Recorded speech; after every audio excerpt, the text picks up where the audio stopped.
Lucy doesn't know just how many jokes and puns I have in my pocket here. So many. The time now is 6:53 on this Wednesday morning, and here's what you need to know before you go. At the state capitol, there's a gridlock on guns as negotiations are now stalled in regard to a possible special session in St. Paul. The two sides met yesterday with DFLers presenting a formal proposal for a special session. They included a list of policies and parameters that would be covered. Those parameters would confine the session to a certain list of bipartisan proposals and limit amendment additions. Republicans like Speaker Lisa Demuth felt the proposal was too limiting.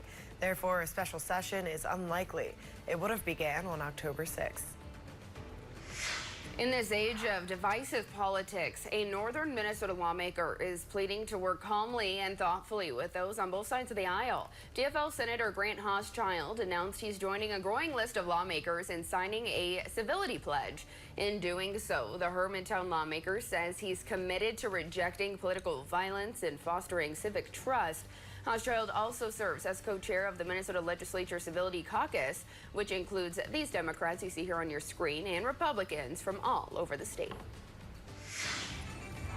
And Slovenians have made homes in the Northlands since the late 1800s. And when those folks come over looking for jobs in the Iron Range mines, now they'll have a chance to share their heritage with the whole region this Saturday at a Slovenian festival at the depot in Duluth. So it's all part of the St. Louis County Historical Society and will feature food, music, and art.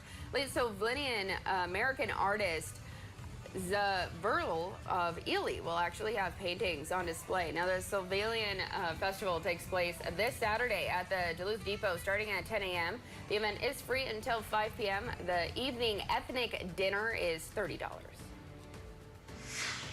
Duluth police officers are sporting a pink badge this month for the 5th year. It's all to raise money for a good cause for the Pink Patch Project. The money raised will be donated to the American Cancer Society for cancer research and treatment. Items for sale include koozies, bracelets, and patches. You can also buy a t-shirt for $20 this year, too. Duluth Police has raised almost $7,000 during the Pink Patch Project. You can head to northernnewsnow.com to purchase any of the items.